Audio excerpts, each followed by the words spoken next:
आज हम लोग 12th का हो या बीएससी का पार्ट 1 और पार्ट 2 जो भी, ठीक है, इन दोनों में इसका बहुत ज़्यादा पूछा गया सवाल है। ठीक है, तो आज हम लोग जानेंगे स्पर्म का फॉर्मेशन कैसे होता है। बीएससी का अगर फर्स्ट ईयर का देखोगे तो इससे एक क्वेश्चन तो ज़रूर आता है। ठीक है, तो ये जानो। और कभी कभी नीट में भी ये सवाल पूछा जाता है, और ये तो सीबीएसई का तो फेमस क्वेश्चन है ही।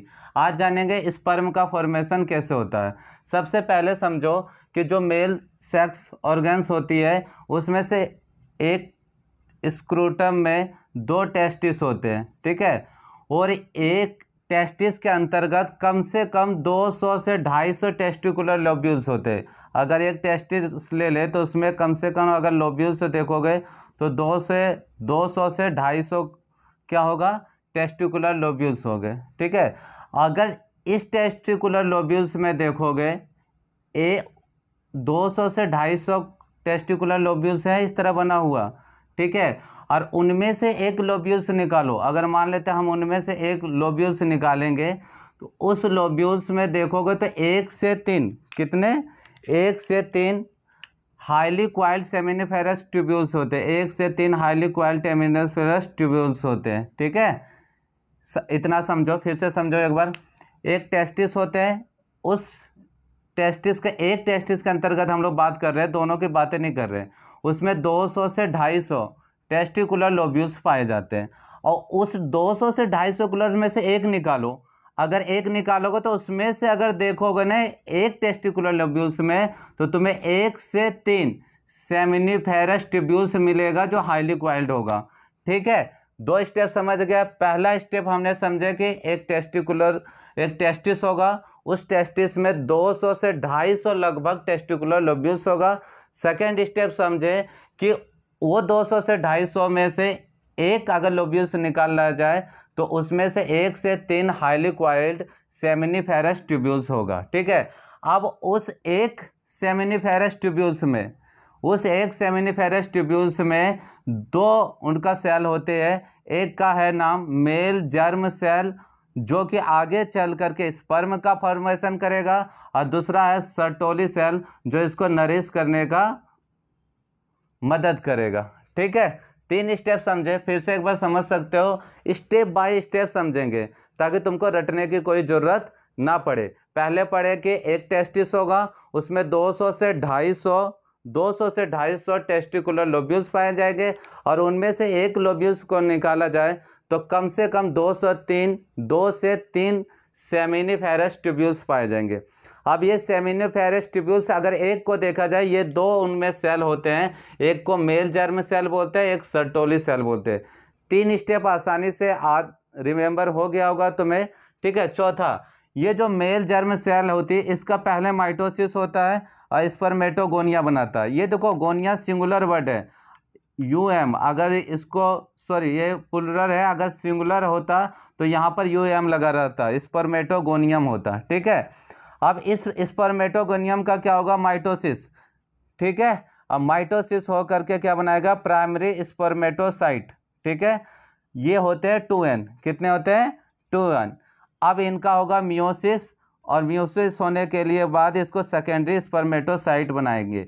फिर से यहाँ तक हम लोग रिमेंबर कर लेते हैं, उसके बाद आगे बढ़ेंगे। हम लोग पढ़े थे कि एक टेस्टिस होंगे, उसमें 200 से 250 टेस्टिकुलर लोब्यूल्स पाए जाएंगे, और उस एक लोब्यूल्स में 2 से 3 क्या पाए जाएंगे, सेमिनिफेरस ट्यूब्यूल्स। अगर एक सेमिनिफेरस ट्यूब्यूल्स को निकाल के देखा जाए तो उसमें 2 सेल पाया जाएगा, एक मेल जर्म सेल और एक Sertoli cell. Male germ cell जो आगे बढ़ करके तुम्हें स्पर्म देगा, और सर्टोली सेल जो उसको खाना पीना देने के लिए यानी नरिशमेंट के लिए जरूरी है।